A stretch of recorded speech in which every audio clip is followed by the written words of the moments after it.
Bueno, qué cosa linda, ¿eh? Así como alguno de ustedes decía por allí, gracias por este nuevo amanecer, gracias por este nuevo amanecer, escuchando estas palabras que nos animan, nos alientan, nos entusiasman, nos motivan tanto. Esto es lo que hace la palabra de Dios en nuestro corazón. Nos sacude. Podemos hacer un recorrido rápido, ¿no es cierto? Desde el último domingo, allí con ese encuentro de Pedro y Jesús, ¿no es cierto? ¿Hasta cuánto tengo que perdonar? Siempre.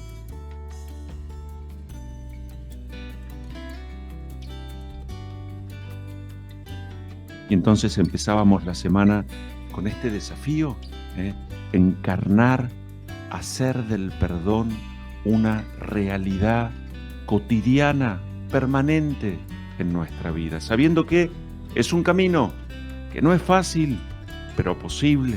Y además es camino de felicidad y es camino que nos lleva por el camino hacia el cielo, hacia esa eternidad deseada y prometida. Continuábamos con la experiencia cuando alabábamos al Señor allí presente en esa entrega de amor en la cruz, la Virgen de los Dolores, aquella que sufrió y padeció por amor y permaneció de pie y por lo tanto nos deja un ejemplo a seguir, y que ella como Madre de los Dolores nos conoce e intercede y pide por nosotros. Ese texto tan lindo, el himno al amor, y veíamos como lo propio de Dios, allí donde está retratado Jesucristo el Señor, en esa carta a los Corintios que estamos leyendo en estos días, Pablo nos describe quién es Jesús y cómo es el amor y qué hace el amor. Hoy nos encontramos con este texto tan lindo, este felicísimo encuentro que tiene como distintas miradas posibles, como siempre, la palabra de Dios. Yo recojo algunas generales y por supuesto el eje central, me parece, del anuncio de esta palabra. Bueno, en primer lugar, relata este texto que un fariseo invita a Jesús a comer a su casa. El paralelismo sería cómo recibimos nosotros hoy en la comunión espiritual o en la comunión a Jesús en nuestra casa. ¿Qué disposición, qué actitud tenemos? Esto es lo que tenemos que revisar. Vamos confrontando, espejando nuestra vida con lo que la palabra de Dios nos va proponiendo. Entonces hoy podríamos, en algún sentido, mirar y empezar a pensar cómo recibimos a Jesús en nuestro corazón. ¿Será que acaso estoy como más relacionado a este fariseo que acusa, que ve los pecados de los demás y no se da cuenta de lo propio? ¿Cómo recibe a Jesús? ¿Cuáles son sus gestos? ¿Los hubo? Parece que no. Jesús mismo lo pone de manifiesto. Vos no hiciste esto, sin embargo ella hizo esto. Mostró mucho amor. Hoy cuando comulguemos espiritualmente vamos a tener la posibilidad de preparar el corazón. ¿Cuáles van a ser nuestros gestos? Fíjense que esta mujer pecadora no abrió la boca. Sin embargo, hablaron sus gestos de amor. Su amor en ella se hizo cercanía. Fue a buscar a Jesús y pasó todas las barreras. Se arrodilló, se tiró a sus pies, lloró y los ungió con ese perfume que tenía. O sea, no hay ningún gesto de estos, por insignificante que a cualquiera nos pareciera o nos pasara de largo, que a Jesús sí le pase de largo, porque a Jesús ningún gesto de amor, por pequeño que sea, le pasa de largo. Esto es lo que también el Evangelio deja traducir en este texto. Primer pregunta entonces, a ver, ¿con qué disposición yo te recibo hoy a Jesús en mi corazón? Tal vez haya mucho para repasar en este sentido. Hoy diré devotamente, Jesús mío, te recibo en mi corazón. Sí, pero parte de mi corazón está acusando, sentenciando, mirando las debilidades, señalando las flaquezas ajenas. ¿Y a Jesús cómo lo estoy recibiendo? ¿Qué es lo que a Jesús le interesa? Un aspecto interesante para pensar. En segundo lugar, creo también este acercamiento de la mujer pecadora. Nosotros nos acercamos a recibir el perdón, en primer lugar, preparando un lindo, profundo examen de conciencia, pero perfeccionamos, diríamos así, ese arrepentimiento que tenemos a través del sacramento del perdón. Y entonces podríamos repasar también, ¿no?, cómo es esa parte fundamental de nuestra preparación para recibir ese amor perdonador, misericordioso de Dios en el sacramento. ¿Cuáles son los gestos que manifiestan que estoy arrepentido, que estoy dolido, que sé delante de quién me vengo a poner? A esta mujer mostró mucho amor y por eso se le perdonó.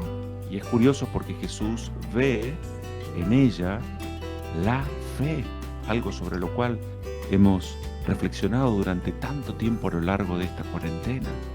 Es como que a Jesús la fe de los otros una expresión así fuerte, como que le arranca el perdón. Es tu fe. Jesús se asombra de las respuestas de fe. Es tu fe la que te ha salvado.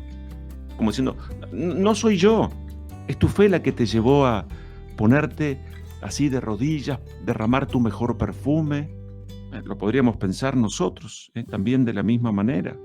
O aplicarnos, escuchar hoy con atención esto que Jesús le dice al fariseo llamándolo por su nombre. Simón, tengo algo que decirte. Pensaba muy tempranito hoy a la mañana, antes de las primeras luces. Cristián, hoy tengo algo para decirte. Por ejemplo, ¿es que en tu vida manifestás el amor que me tenés a través del perdón? ¿Es que te preparás para recibirme en cada Eucaristía como esta mujer? ¿Cuáles son tus gestos, los concretos? ¿Y dónde crees que me tenés a mí para manifestar esos gestos? Entonces ya ven cómo la palabra va como haciendo eco y nos va haciendo ver más profundamente. Sentir dolor de los pecados, la humildad de esta mujer, su arrepentimiento, el tener, lo decíamos también en estos días, desde el domingo, ¿no es cierto?, reflexionando sobre el perdón. Somos capaces de perdonar sin juzgar. Somos capaces de amar al prójimo porque en primer lugar soy yo el que me siento perdonado y hago experiencia concreta de ese perdón de Dios. Me doy cuenta de la grandeza del amor de Dios. Decía el último domingo, insisto hoy, para que aquellos que quieran como reflexionar un poco más acerca de este ser esencial de Dios. ¿Quién es Dios? Es aquel que ama perdonando y el que perdona amando. Y sobre estos dos aspectos centrales en nuestra vida de fe, tenemos que reflexionar, pensar, meditar y acercarnos a Dios recorriendo este camino, no fácil, pero camino de felicidad que además nos lleva a la eternidad. Leer, por ejemplo, este texto tan lindo que ha escrito el Papa Francisco, el rostro de la misericordia, una bula escrita hace ya un par de años, el rostro de la misericordia. Reflexionar, pensar sobre el modo en el que encarnamos la misericordia en nuestra vida. Jesús viene a ser aquel que con sus palabras, sus gestos, sus actitudes, refleja el amor misericordioso de Dios. ¿Cómo reflejo yo el amor misericordioso de Dios en mi matrimonio, en mi familia, en el trabajo, en medio de mis amigos? La misericordia es, dice el Papa Francisco, el amor visceral de Dios. ¿Es que acaso también es el modo en el que yo amo? El Papa nos recuerda en ese texto, ¿no es cierto?, qué triste constatar cómo se ha ido desvaneciendo en este mundo la experiencia del perdón. ¡Qué triste! Entonces yo escucho eso y digo, ¿y yo cómo perdono? ¿Por casa cómo andamos? ¿Es el perdón en mi vida una experiencia cotidiana? ¿Me siento perdonado por Dios y por lo tanto en deuda también para con los demás? ¿Cómo es la calidad de mi perdón? ¿Es un perdón que está atravesado por el amor o es un perdón que se apoya en primer lugar en la justicia? Porque Jesús parece hacer otra cosa. El amor de Jesús se manifiesta no principalmente en la justicia, sino que el perdón es una experiencia atravesada por el amor. Entonces, como nosotros queremos ir acumulando tesoros en el cielo, Señor, hoy quiero sembrar amor, quiero sembrar decía por allí alguna santa, ¿no? ¿Qué es sembrar amor? Es sembrar eternidad. Entonces no me importa la reacción del prójimo, si acepta, si no acepta, si lo merece, si no lo merece, porque para mí el punto de referencia es Dios, y es el amor que Dios me tiene a mí. Y yo debo decir, el amor humano solo puede ser perfecto cuando lo enriquece el amor divino. Vivimos en el plano de nuestros amores. Señor, y yo quiero vivir en el plano de tu amor, pero no en el intelecto o al escuchar tu palabra solamente, sino que como esta mujer pecadora, arrepentida, como vos Jesús y otros tantos santos, yo también quiero hoy, jueves 17, encarnar tu amor a través del perdón. Y como sensatamente solo sé que tengo el día de hoy para amar y amar perdonando, bueno, que me vaya la vida, todos mis mejores esfuerzos en ello. Así es como me convierto en aquello que el Papa describe en esta bula, el rostro de la misericordia, que todos seamos misioneros de la misericordia. Se lo pedimos hoy juntos al Señor. San Pablo, en este capítulo 15 de la carta a los Corintios, va a entrar en un tema áspero para los griegos, porque los griegos, si bien creían en la inmortalidad del alma, no creían en la resurrección de los muertos, en la resurrección del cuerpo. Entonces, acá tiene todo un planteo en el que Pablo va a decir, miren, en el fondo todo se reduce al querigma.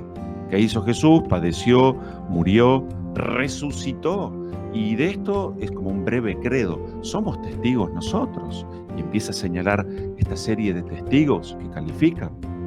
Lo que está por detrás, en el fondo, entonces, es que hemos sido destinados a la eternidad en un tiempo de muertes y despedidas cercanas. Me parece que es muy lindo esto de pensar que todos hemos sido destinados a la eternidad, y como lo decíamos también en estos días, desde la concepción ya hay un ser destinado a la eternidad, y esta vida forma parte como antesala de esa eternidad. La muerte no rompe la eternidad, ese deseo profundo para el cual Dios nos creó, creados para la eternidad. Entonces, si yo hoy quiero sembrar eternidad, escucho la palabra, la encarno en mi vida y la muestro a través de gestos, y que en ello vayan mis mejores esfuerzos. Los santos son aquellos que comprendieron bien este camino. Hoy la Iglesia hace memoria de San Roberto Bellarmino, este santo jesuita, nacido en el siglo XVI, un hombre erudito, muy sabio, teólogo, enorme predicador, arzobispo, cardenal, que, dedicó su vida a predicar, a responder. Una de sus grandes obras son las así llamadas controversias. Ponía el plano de la discusión con argumentos profundos, concretos y claros.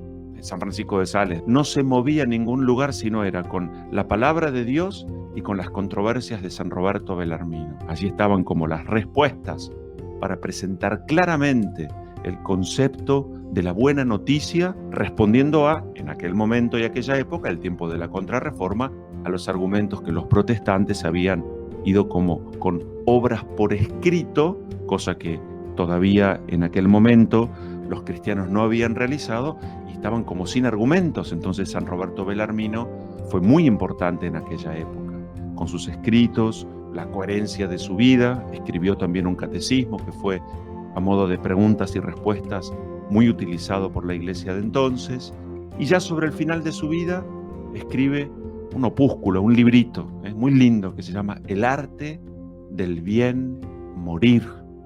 Lo que en pocas palabras viene a poner por allí es que para morir bien hay que vivir bien. Entonces uno va preparándose para esa partida, esa entrada en la eternidad como encuentro definitivo con Dios, sin angustias, porque como uno ha ido viviendo bien, pues morirá bien. Allí está, como para meternos de lleno en este tema. Bueno, le pedimos al Señor hoy, ya que hemos dado gracias por este nuevo amanecer, por estar vivos, que ese estar vivos, plenamente vivos, sea plenamente para amar como Dios nos ama, que no es otra cosa que a través del perdón.